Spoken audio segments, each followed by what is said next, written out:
They wanted humanity's last surviving ship. Then Earth revealed why that ship was never allowed to fly. The war had lasted 11 years, and in that time humanity had gone from a rising power among the stars to a name spoken with pity in the halls of the Correlate Assembly. The Assembly was not one species but many, bound together by treaties, trade routes, and a long history of putting down anyone who grew too fast, too loud, or too proud. Humanity had been all three. Now humanity was almost gone. Fleet Marshal Doran Kess of the Vosh Dominion stood on the bridge of his flagship, the Iron Tide, and watched the tactical display update itself for the 100th time that hour. The display showed a single red dot, alone in a sea of blue and green markers, that represented his own ships and the ships of 3 allied fleets. That red dot was the last confirmed human warship in the galaxy. Its name, according to old records seized from a human shipyard years ago, was the ISV Meridian's Oath. "Still running," said Kess's second officer, a Vosh named Tira Sell, her 4 eyes tracking the dot's slow crawl across the display. 7 months we've chased it. 7 months, and it has not stopped once. Not to refuel, not to repair, not to rest its crew. "Ships do not need rest," Kess said. "Crews do. Then their crew must be exhausted, or dead, and the ship runs on automation alone." Kess doubted that. He had studied every scrap of data the Assembly possessed on human warship design, and he knew the Meridian's Oath was not a fully automated vessel. It needed hands on its controls, minds behind its weapons. Whoever crewed that ship was alive, and after 7 months of being hunted across half the galaxy, they were still finding ways to slip away. The war itself had begun the way most wars in Assembly space began, with an argument over territory that 100 cooler heads could have settled, and one hothead who could not. A human colony world called Rendition, sitting on a resource-rich stretch of space that 3 Assembly species had all quietly wanted for themselves, had refused an ultimatum to accept Assembly administration. Humanity, still new to interstellar politics but already stubborn about its independence, had backed its colony. The Assembly had responded with a punitive fleet meant to make an example. The punitive fleet had not come home. That was the moment everything changed. What should have been a short, humiliating lesson for an upstart species turned into a war that dragged in 6 different fleets and cost the Assembly more ships than any conflict in the last 3 centuries. Humanity had not won, not in the end, but it had made the Assembly bleed for every human world it took. Colony by colony, shipyard by shipyard, the Assembly ground humanity down. Earth itself had fallen 4 years ago, its cities occupied, its remaining population placed under strict Assembly oversight. The last confirmed human fleet action had been over a year past, a desperate strike near the edge of what used to be human space, a battle that ended with 11 human ships destroyed and 1 missing. That one ship was the Meridian's Oath. For a while, the Assembly had assumed it destroyed as well, lost somewhere in the debris and radiation of that final battle. Then, 3 months later, an Assembly supply convoy near the Threll Belt had been hit hard and fast by a single unidentified vessel that matched no known Assembly design. The attacker vanished before reinforcements arrived. 2 weeks after that, a listening post on the edge of Correlate space picked up an encrypted human signal, brief and untraceable, before it too went silent. Then came more attacks. A fuel depot here, a patrol squadron there, always fast, always precise, always gone, before anyone could catch it. The Assembly Council, embarrassed that a single human ship could embarrass an armada that had already conquered its home planet, ordered a dedicated hunt. 4 fleets, drawn from 4 different species, were placed under Fleet Marshal Kess's command with a single mission: find the ship and end it. "Marshal," Tira said now, breaking his thoughts.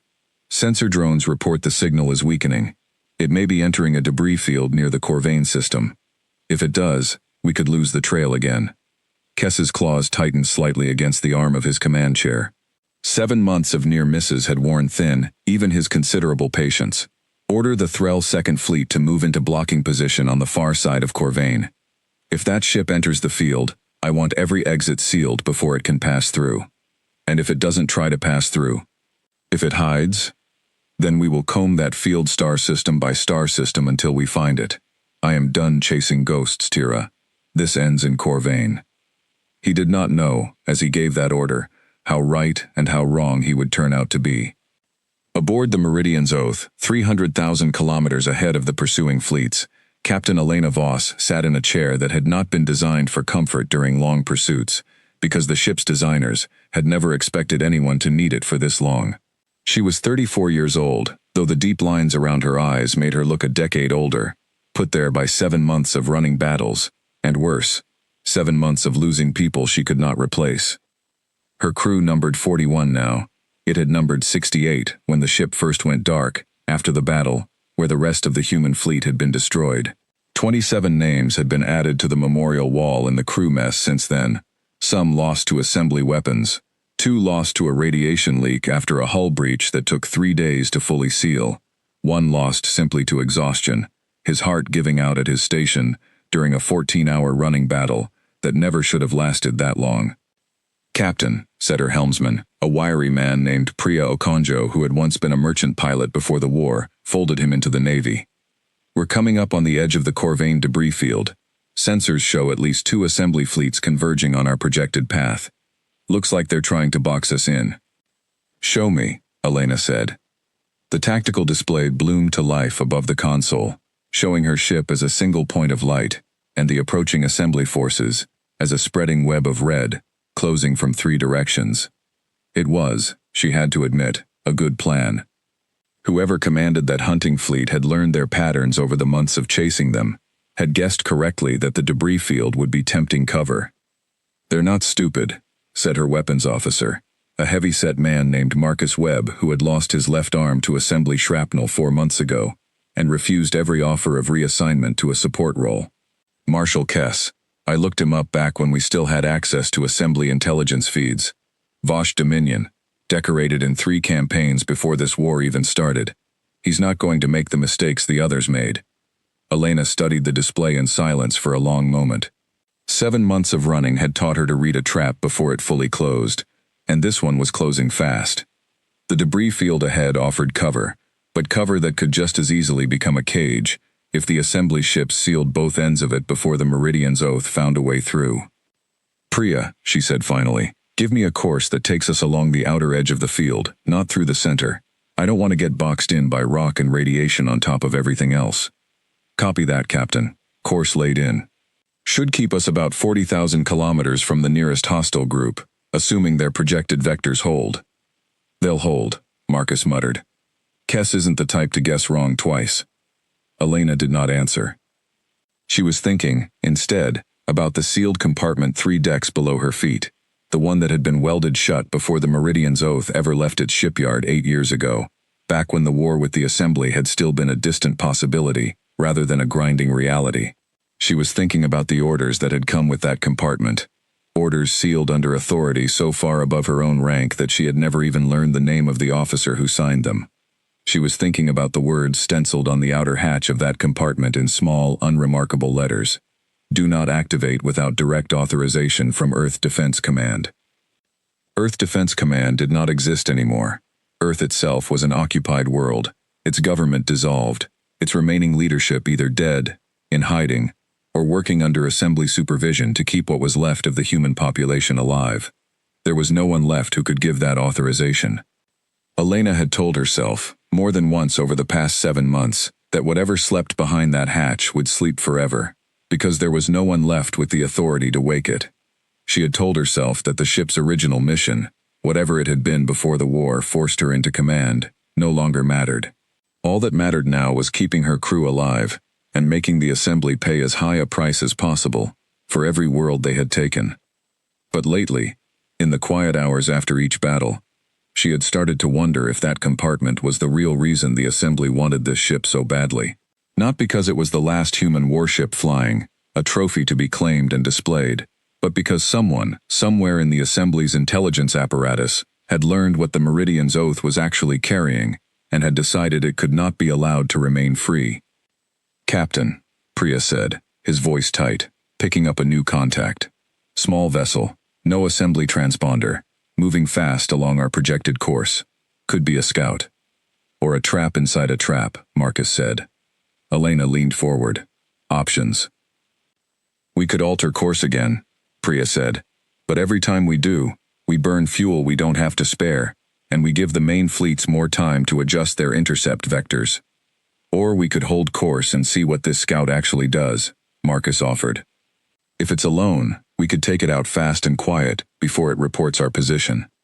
Elena weighed the choice for exactly 3 seconds, the way she had learned to weigh every choice since the day command of this ship had fallen to her, 6 hours after her captain died, and she was the highest-ranking surviving officer aboard. 3 seconds, because any longer and the Assembly's converging fleets would close the gap that much further. Hold course, she said. Marcus, stand by weapons, but do not fire unless it fires first, or gets close enough to scan our hull in detail. I don't want to give away our position with a weapons discharge if we don't have to. Copy, Captain. The Meridian's oath continued along the edge of the debris field, a lone shape moving through the dark, while 3 assembly fleets closed slowly around it, and 1 small, unidentified scout ship drew nearer with every passing minute. Elena Voss sat in her chair and watched the display, and beneath the calm mask she showed her crew. Her mind kept returning to that sealed compartment 3 decks below, to the stenciled letters on its hatch, and to a question she had never been able to answer. Why had Earth built a warship, spent years and resources constructing something powerful enough that Assembly intelligence apparently still feared it years into the war, and then locked away its true purpose so completely that even its own captain did not know what it was? She was about to find out, though not in any way she would have chosen. The scout ship closed to within 10,000 kilometers, close enough now for its scans to paint a detailed picture of the Meridian's Oath's hull, and close enough for the Meridian's Oath's own sensors to get a good look back. What Priya's reading showed made him sit up straight in his chair. Captain, that's not an assembly hull design. Not any I recognize anyway. And its energy signature is strange. It's putting out readings I've never seen before. Define strange, Elena said. I don't know how else to say it, Captain. It's like nothing in our database. It's not assembly. It might not even be from assembly space at all. Marcus turned from his console, his one hand hovering over the weapons controls. Captain, whatever it is, it just changed course. It's not scouting us anymore. It's moving to intercept. All hands, battle stations, Elena said, her voice carrying through the ship's intercom with the flat calm of someone who had said those words too many times to count. This is not a drill. 41 exhausted crew members moved to their posts across the ship, some of them praying silently, some of them simply too tired to feel afraid anymore. All of them ready to fight for a ship that carried a secret not even its captain fully understood. While behind them, the Assembly's hunting fleets closed the last of the distance, and ahead of them, an unknown vessel with no name and no flag bore down through the dark debris field, with purpose in every line of its strange, unfamiliar hull. Elena Voss gripped the arms of her chair and waited for whatever was coming next, unaware that within the hour, she would finally learn the truth her ship had carried in silence since the day it was built, and that truth would change everything the Assembly, and what remained of humanity, thought they knew about how this war would end. The unknown ship closed the distance in silence, no hailing signal, no weapons lock, nothing but a steady approach that made every instinct on the Meridian's Oath's bridge scream warning. Elena Voss watched the strange vessel grow larger on her display, and felt the old, familiar tightness settle into her chest. The one that came before every battle now, the one that never fully left even in the quiet hours between fights. Distance, 5,000 kilometers in closing, Priya reported. Still no weapons lock from their side. No communication either. Marcus, status on our weapons. Charged and ready, Captain. Say the word. Elena did not say the word. Something about the way the strange ship moved bothered her. A smoothness to its approach that did not match the aggressive posture of an attack run. It was closing distance, yes, but not in the tight spiraling pattern an assembly warship would use to present a harder target while lining up a killing shot. It moved almost lazily, as if it had nothing to fear from anything the Meridian's Oath could throw at it. 2,000 kilometers, Priya said, his voice climbing half an octave. Captain, I'm reading weapon systems on their hull, but they're not charging. It's like they're not even bothering to prepare to fire. That's either very confident or very stupid, Marcus muttered. Or it's not planning to attack us at all, Elena said slowly. The strange ship closed to within 500 kilometers, and then, abruptly, matched velocity and course, running parallel to the Meridian's oath, like an escort rather than an attacker. A moment later, the comm board lit up with an incoming transmission, not on any assembly frequency, but on an old human encryption protocol that had not been used since before the war began. "Captain," said the communications officer, a young woman named Sarah Ilian, who had been barely out of training when the war started, and had aged years in the months since. "I'm picking up a hail. It's using pre-war Earth Defense Command encryption. I didn't even know we still had the keys for this." "We don't," Elena said. "Not officially. Play it." The voice that came through the speakers was human, male, calm in a way that felt strange after months of nothing but tension and static. "ISV Meridian's Oath. This is Commander Iko Reyes, of the Earth contingency vessel Sable Wind. I know this is going to sound impossible, but I need you to hold your fire and hold your course. We are not your enemy. We have been looking for you for a long time." Elena's hands went still on the arms of her chair. Around the bridge, her crew exchanged looks that ranged from disbelief to something close to desperate hope, an emotion so many of them had stopped allowing themselves to feel. "Sarah, verify that encryption is legitimate, not an assembly trick," Elena said, though she already suspected the answer. "Running the check now, Captain. It's real. Or it's a perfect copy, which would mean whoever made it had access to keys that were supposed to be destroyed when Earth fell." "Open a channel back," Elena said. "Audio only. Keep it tight and short." Sarah nodded and gave the signal.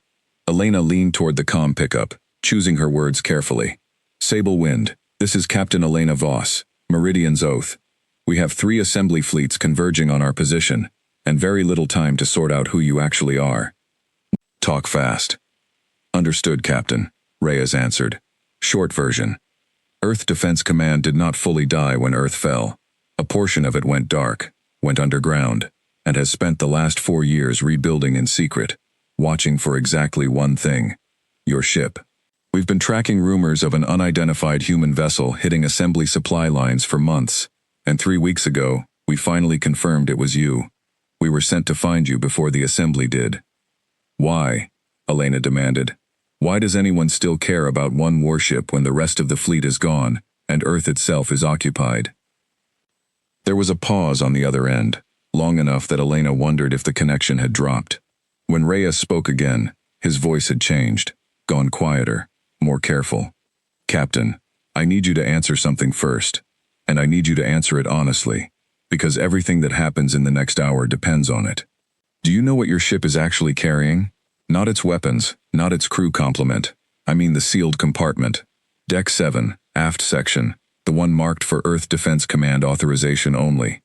Elena felt every eye on the bridge turn toward her. She had never told her crew the full details of that compartment, only that it existed, that it was sealed, and that her orders forbade her from opening it without authorization that no longer existed. Now a stranger from a ship she had never heard of was asking about it directly, as if he already knew. "I know it exists," she said carefully.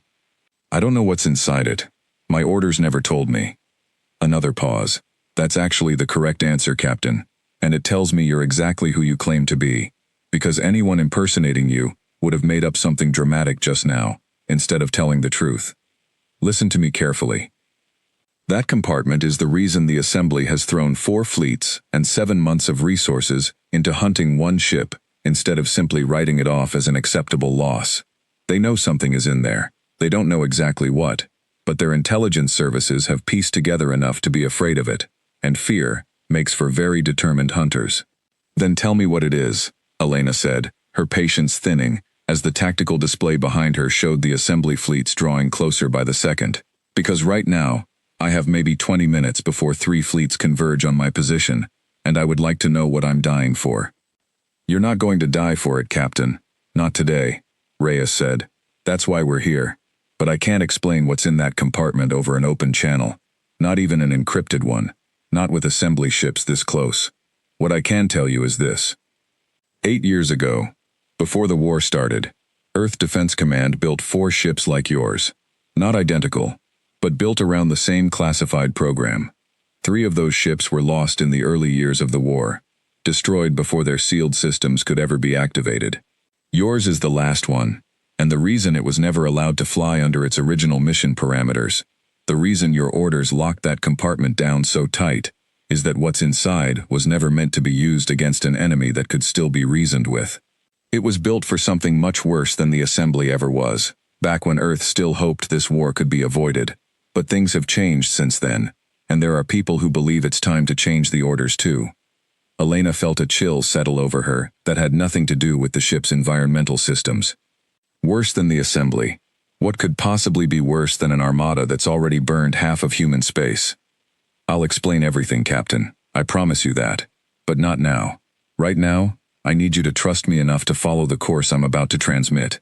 It'll take us both away from the debris field before the assembly fleets can close the trap, and it'll bring us to a rendezvous point where the rest of Earth Defense Command is waiting. People who can explain what your ship carries far better than I can over a comm channel, with hostile fleets converging on our position. Marcus leaned toward Elena, keeping his voice low. Captain, this could be exactly what it looks like, a lifeline. It could also be an elaborate trap. The Assembly's intelligence division has faked human comm traffic before. Remember the false surrender broadcast at Calder Station? Elena remembered. 31 human ships had answered that broadcast 8 months into the war, believing it to be a genuine ceasefire negotiation. None of them survived the ambush that followed. I remember, she said quietly. Then, to the open channel. Reyes, if this is real, prove it. Give me something only genuine Earth Defense Command would know. Something that couldn't have been pulled from captured records or intercepted transmissions. The pause this time was shorter. Captain Voss, your ship's original commanding officer before you was Captain Idris Malik. He kept a photograph of his daughter, Layla, tucked inside his logbook, taken the day she graduated flight school 3 months before the war began. When Malik died during the battle where you took command, that logbook and photograph should have gone down with him, unless someone recovered it. Did they? Elena's throat tightened. She had recovered that logbook herself, from the wreckage of the command chair after Malik's death, and she had kept the photograph tucked inside her own jacket ever since. A private reminder of the man whose ship she now commanded, and whose crew she was responsible for keeping alive. She had never logged that fact anywhere. She had never spoken of it to anyone outside this bridge, not even in a private message. That's not something you could have pulled from any record, she said slowly. Nobody outside this ship knows I have that photograph.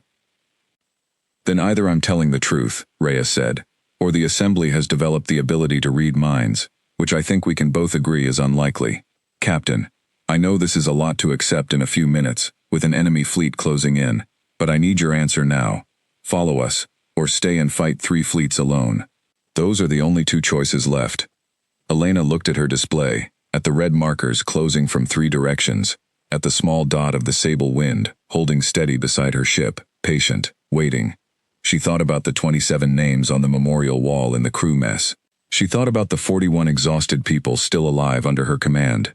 People who deserved better than to die today for a fight they could not win, chasing a mystery she had never been given the answers to.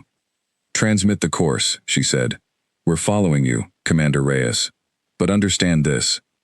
If this is a trap, if a single assembly ship appears where you promise safety, I will use every weapon this ship has left, before I let my crew go down without a fight. Understood, Captain. And I'd expect nothing less. Sending the course now. Hold on tight. It's going to get rough before it gets calm.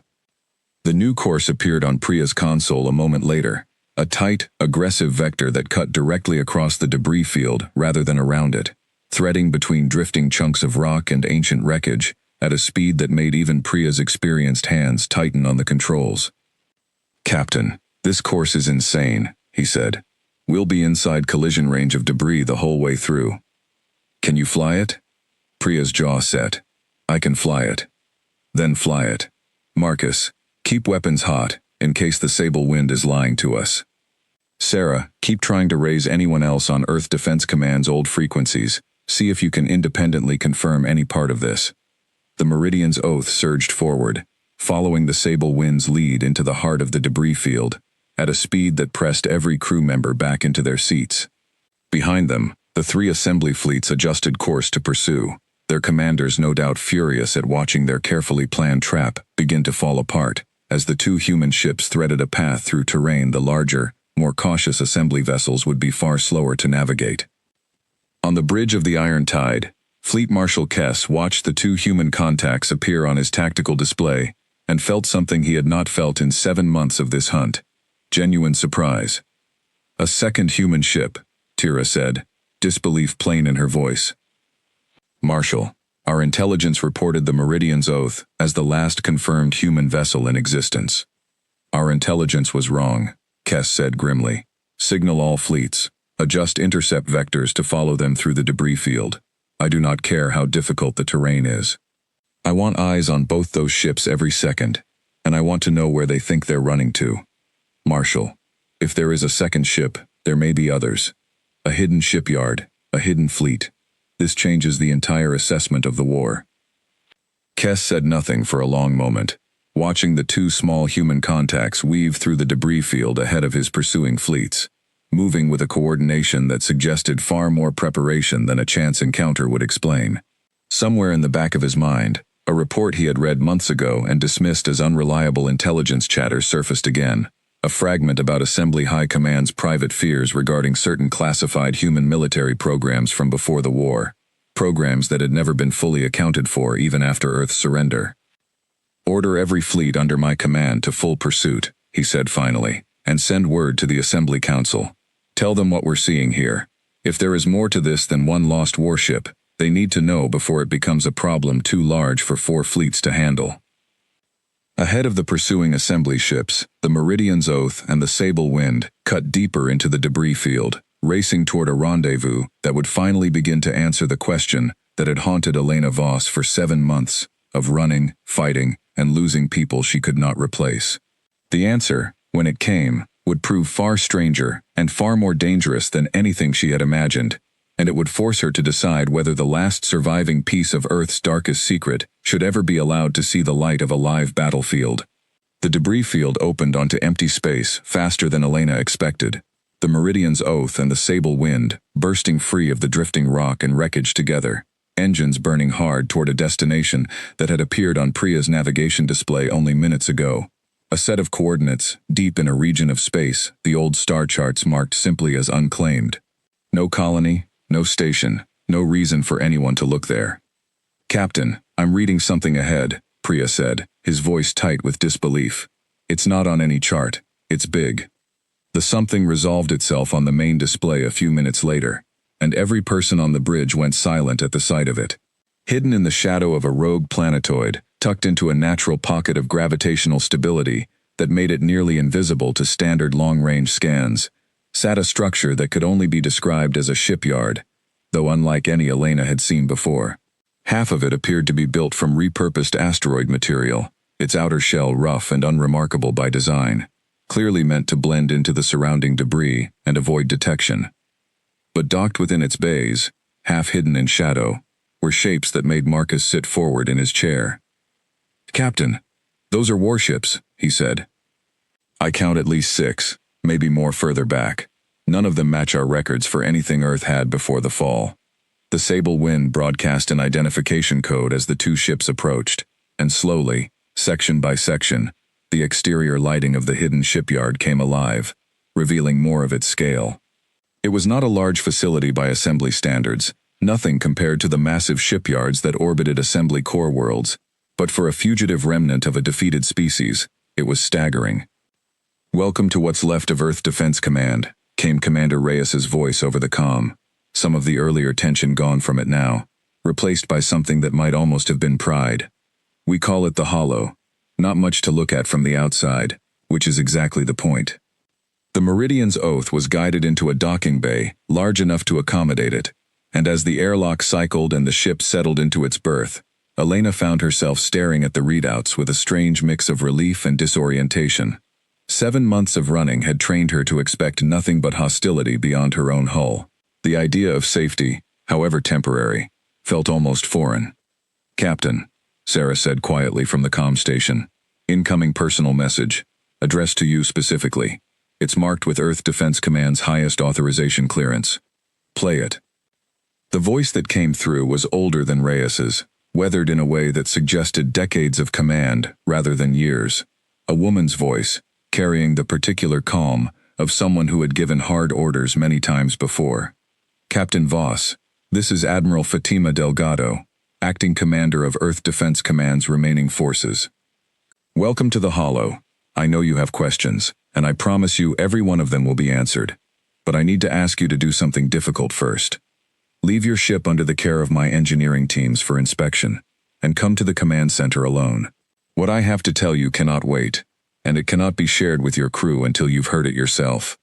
Elena looked around her bridge, at the tired, wary faces of the people who had trusted her with their lives for 7 months of running battles. Marcus caught her eye and gave a small, reluctant nod, understanding, without being told, that whatever was coming next was something the captain needed to face first, before anyone else. "Sarah, hold the bridge until I return," Elena said. "Marcus, keep an eye on our weapon systems in case any of this turns out to be less friendly than it looks. Priya, log everything. Every system access, every request our new hosts make of this ship. I want a record." "Copy that, Captain," Priya said. Elena made her way through the ship's narrow corridors to the airlock, her boots echoing against the deck, plating in a rhythm that had become as familiar to her as her own heartbeat over the months of command. She paused at the airlock and allowed herself exactly one moment of doubt before stepping through, into the strange, hidden world of the Hollow.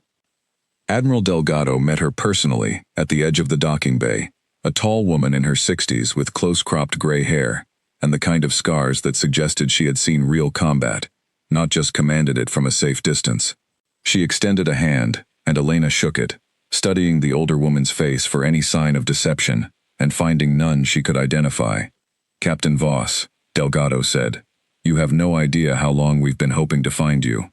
Walk with me." They moved through corridors that felt different from anything on the Meridian's Oath. Less military, more improvised, walls lined with equipment that had clearly been salvaged and repurposed rather than manufactured to spec.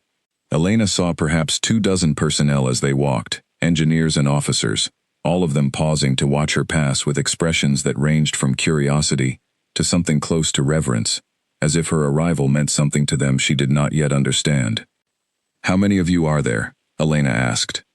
"Just over 300, spread across this facility, and 2 smaller outposts we maintain nearby," Delgado said.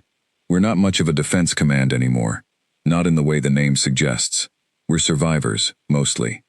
Officers who got their people out before Earth fell, engineers who refused to hand over their skills to the Assembly's occupation authority, a few scientists who understood exactly what was at stake if certain research fell into the wrong hands.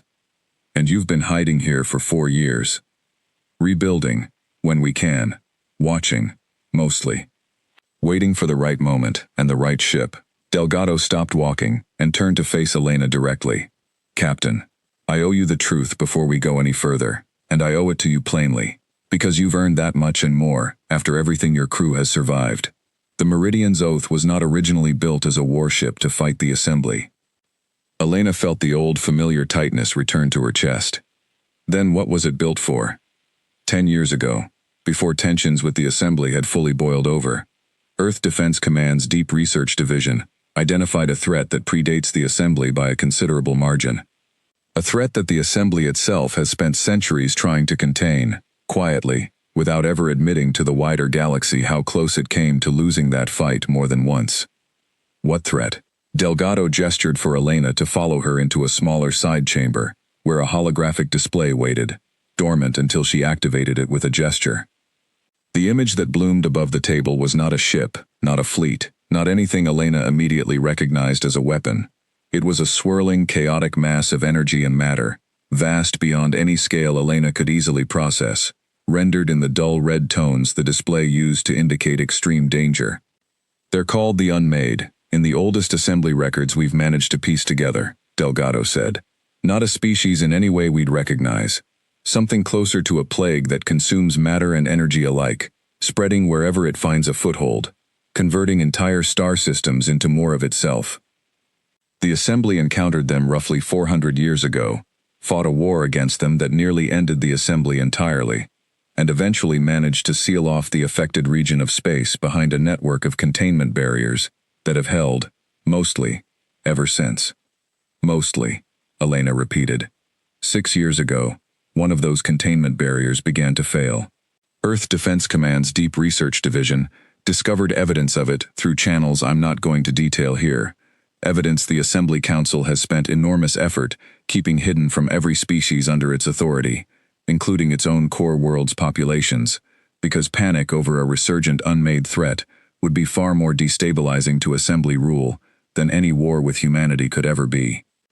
Elena stared at the swirling red mass on the display, trying to fit this new, impossible piece into everything she thought she understood about the war that had cost her everything.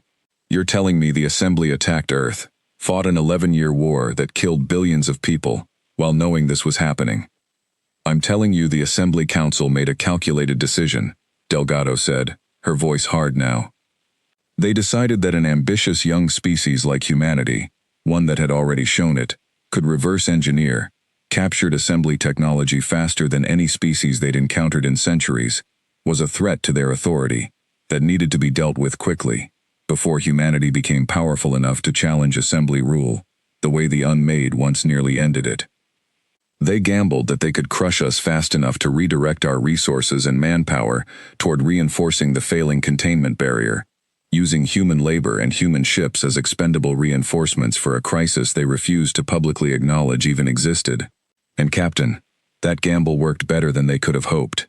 Earth fell, our fleets were destroyed, and right now, thousands of surviving human prisoners are being used as forced labor on Assembly containment projects along that barrier, told nothing about what they're actually building, or why.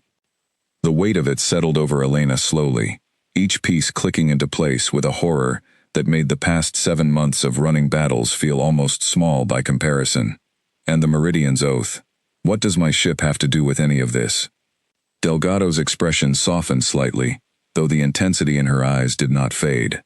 Before the war began, back when Earth Defense Command's Deep Research Division first uncovered evidence of the failing barrier, a small group of scientists and military planners made a desperate decision.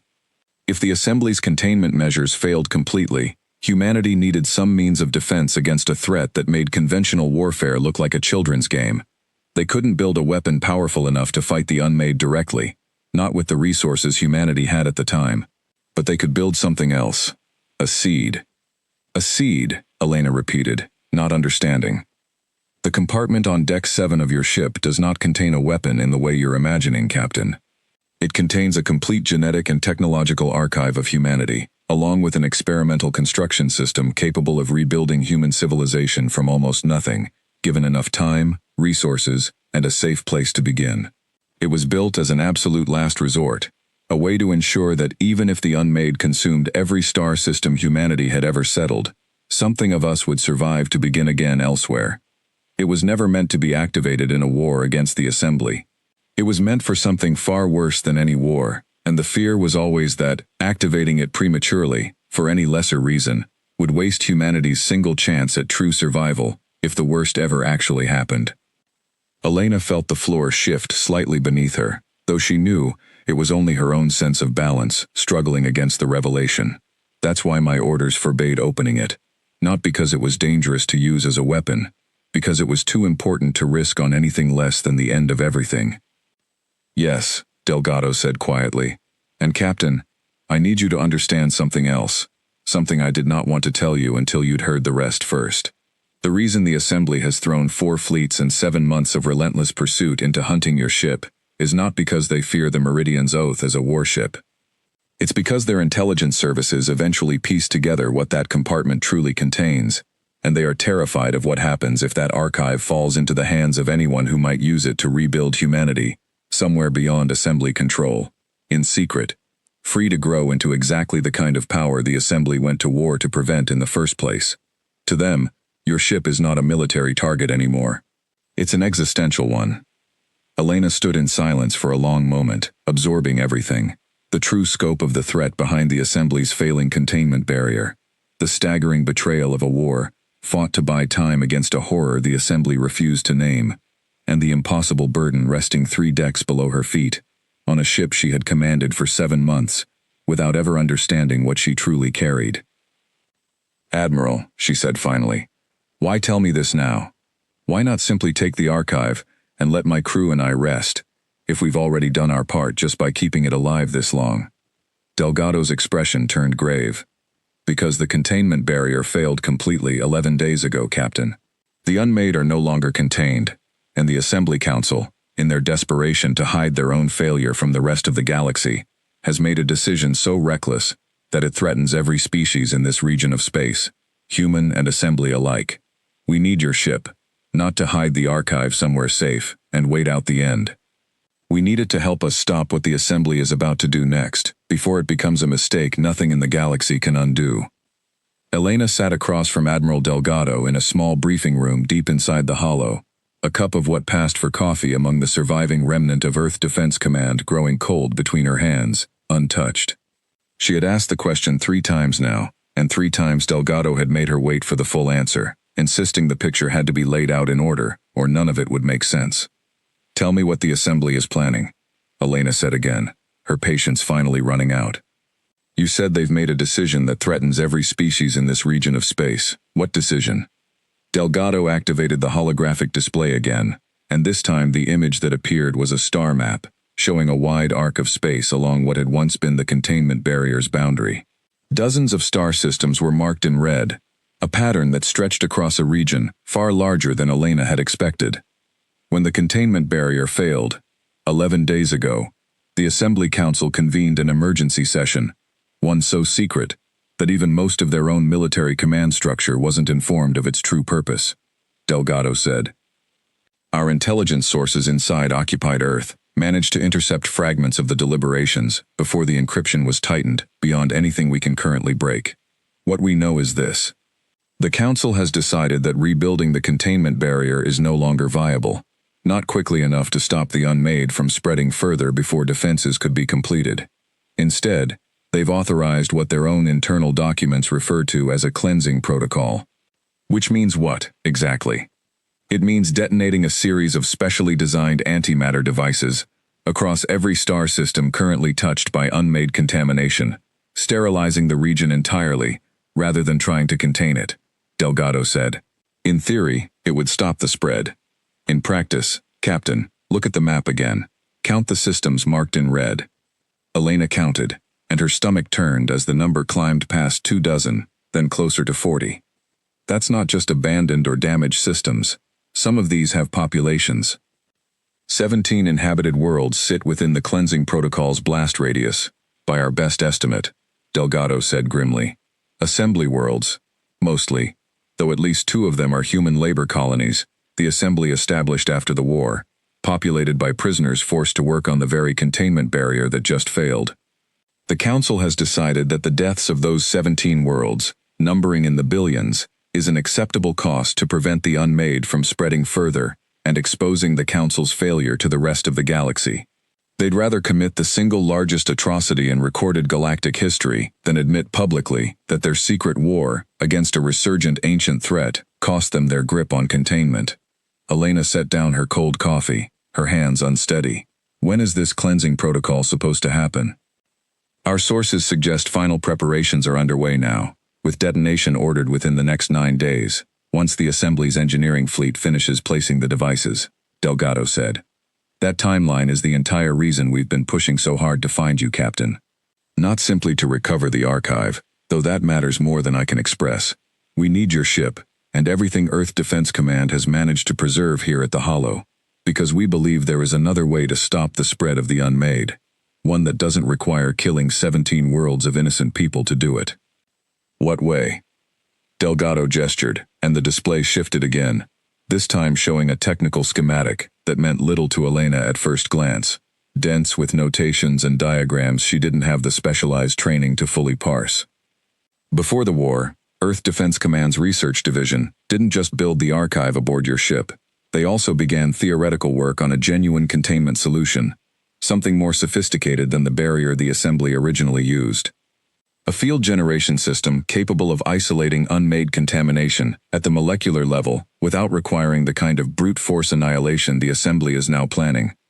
The theory was sound, the mathematics checked out under every review our scientists could run. But the project was shelved when the war began, because Earth needed every resource it had simply to survive against the Assembly's fleets, and a purely theoretical containment system offered no immediate defense against conventional weapons. You're telling me humanity had a better solution than the Assembly's 400-year-old containment barrier, and never got the chance to build it?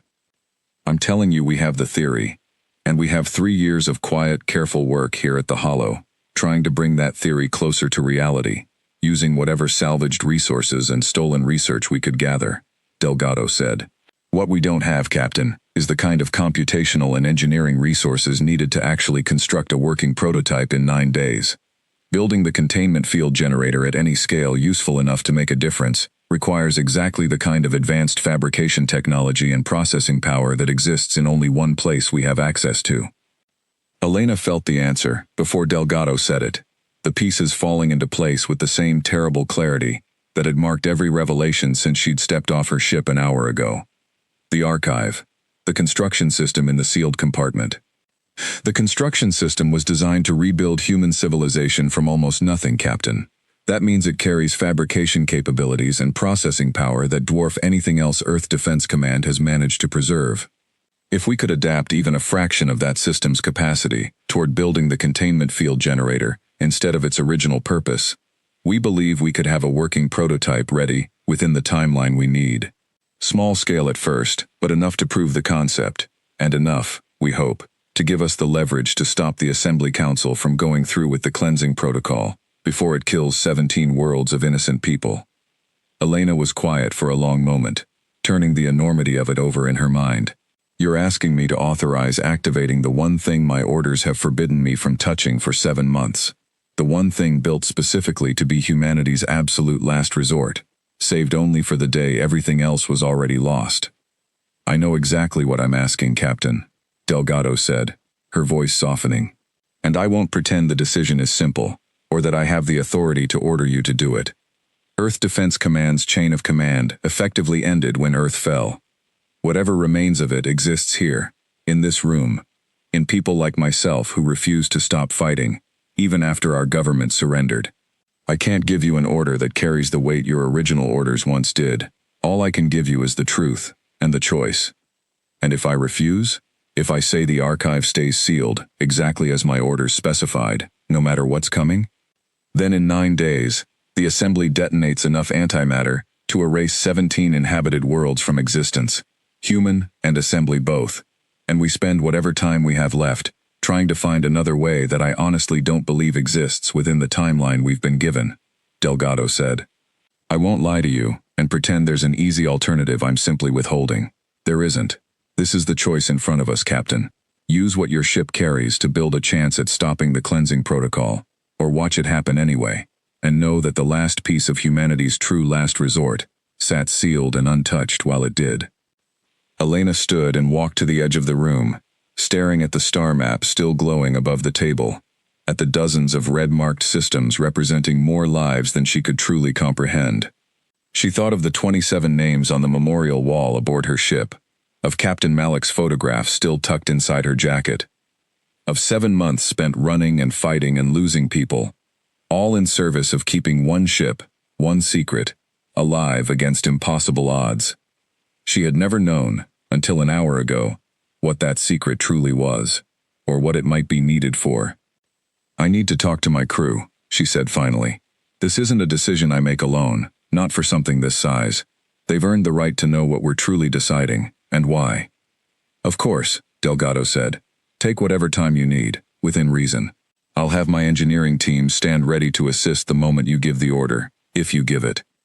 Elena returned to the Meridian's Oath an hour later and gathered her crew in the largest space the ship offered, the cargo bay that had once carried supplies for a mission none of them had ever fully understood. 41 exhausted faces looked back at her as she laid out everything Delgado had told her, holding nothing back, giving them the same weight of truth she had been given herself. When she finished, the cargo bay was silent for a long moment, the kind of silence that came from people processing something too large to immediately respond to. Captain, Marcus said finally, his voice rough, you're asking us to open the one thing we've spent 7 months protecting, without even knowing what it was. And you're telling us that once it's opened, it can't be resealed, that whatever we build from it can never go back to being humanity's last resort in the way it was designed to be. That's the truth of it, yes, Elena said. I won't pretend otherwise. And if we say no, asked Priya. "If we decide the archive is too important to risk on anything, even this. Then, Admiral Delgado and her people will try to find another way, and I don't believe they will find one in time," Elena said. 17 worlds, Priya. Billions of people. Some of them our own. Forced laborers who never asked to be caught in any of this. I won't order any of you to make this choice. I'm asking you to make it with me." Sarah, who had said little since the briefing began, finally spoke, her young voice steady despite everything. "Captain, we've spent 7 months running and fighting to keep this ship alive, and until an hour ago, none of us knew what we were actually protecting. I think I'd rather know that what we protected actually did something, saved someone, rather than just survived because survival was the only thing anyone ever told us to do." One by one, the rest of the crew added their voices, some hesitant, some certain, but by the end, the decision was unanimous. Elena felt the weight of it settle onto her shoulders as she gave the order that would change everything, to unseal the compartment on Deck 7 and hand over to Earth Defense Command's remaining scientists and engineers the one piece of humanity's future that had been protected, unknowingly, for 7 months of desperate flight across a galaxy that had already written humanity off as finished. What none of them yet knew, as the sealed hatch finally opened for the first time in 8 years, was that Fleet Marshal Kess and his pursuing fleets had not given up the chase, that assembly intelligence had finally pieced together enough fragments to understand exactly what the hollow represented, and that even now, 4 fleets were converging on a set of coordinates that Assembly Command believed, correctly, to be the last hiding place of everything humanity had left. The sealed compartment on Deck 7 of the Meridian's Oath opened for the first time in 8 years, and Elena Voss stood in the doorway beside Admiral Delgado, watching as a team of Earth Defense Command engineers moved cautiously into the space beyond. What she saw inside was not the weapon she had half expected after months of wondering, nor anything that looked particularly dramatic at first glance. Rows of sealed archive units lined one wall, humming quietly with a power source that had clearly been designed to last decades without maintenance. On the opposite wall, a construction system sat dormant, more advanced than anything Elena had seen on any ship she had ever served aboard, capable, according to the old specifications Delgado's engineers were already reviewing, of fabricating almost anything given sufficient raw material and time. "It's beautiful," one of the younger engineers whispered, running a scanner along the nearest archive unit. "Admiral, the specifications match everything we theorized. This could work." "How long?" Delgado asked. "To adapt the fabrication system toward building even a small-scale prototype of the containment field generator. Working around the clock, pulling every engineer we have available. Maybe 6 days, if nothing goes wrong." "We have 9, before the cleansing protocol activates," Elena said. "That leaves margin, but not much." "It's the best margin we're going to get, Captain," Delgado said. "Let's get to work." The next 6 days passed in a blur of exhausting labor for everyone aboard the Hollow and the Meridian's Oath alike. Elena's crew, worn thin from 7 months of running battles, found themselves thrown into an entirely new kind of fight. One fought not with weapons, but with wrenches, and code, and desperate calculations, run late into artificial nights that never quite matched the rhythm of a natural day. Marcus, despite his missing arm, proved surprisingly skilled at the delicate fabrication work the construction system required, spending long hours alongside Delgado's engineers, coaxing the ancient machine back to full function. Priya split his time between piloting duties and helping calibrate sensor arrays that would be needed to test the containment field once a prototype was ready. Sarah worked with the communications team, trying to track assembly fleet movements for any sign that the Hollow's location had been compromised. On the 4th day, that sign came. "Captain, Admiral," Sarah said, bursting into the command center, where Elena and Delgado were reviewing the latest test results from the prototype generator. "We've picked up encrypted assembly fleet traffic. 4 fleets, converging on a heading that puts them within 2 days of our position, if they maintain current speed." Delgado's face went tight. "They found us." "How is that possible?" Elena demanded. "This place has stayed hidden for 4 years." "Because for 4 years, nothing forced them to look this hard," Delgado said grimly. "Your arrival changed that, Captain. Fleet Marshal Kess chased your ship straight toward us, and once assembly intelligence confirmed a second human vessel existed, They threw every resource they had into finding where it came from. We should have expected this. 2 days, Elena repeated. How close are we to a working prototype? The lead engineer, a weary-eyed man named Dr. Okafor, who had barely slept in 3 days, pulled up the latest data. We have a functional small-scale generator, Captain. Tested successfully against a contained sample of unmade material we retrieved from the edge of the affected region, before the barrier fully failed. It works. It stops the spread completely, no antimatter required. But scaling it up to something capable of protecting even one full star system, let alone the 17 worlds under threat, would require weeks we don't have. Marcus asked, frustration plain in his voice after days of exhausting work. We build a prototype that proves the theory, but can't actually stop the cleansing protocol in time. And now 4 assembly fleets are bearing down on us anyway. Elena studied the data in silence for a long moment, an idea forming slowly, uncertain, dangerous. Dr. Okafor, the prototype. Could it be mounted aboard a ship, deployed at the edge of the affected region as a functioning demonstration, rather than a full solution? Technically yes, Captain, though I'm not certain what that would accomplish. A single small-scale generator wouldn't stop the spread across the entire contaminated region. It doesn't need to stop the spread, Elena said, the plan crystallizing as she spoke. It needs to prove, undeniably, in front of the right witnesses, that a solution exists that doesn't require killing 17 worlds. Admiral, you said the Assembly Council chose the cleansing protocol because it was fast and because it let them hide their failure from the wider galaxy. What happens if that failure, and a real alternative, gets shown to every species under Assembly authority at once, not just hidden away in a secret council session? Delgado's expression shifted, understanding dawning. You're talking about broadcasting it, publicly.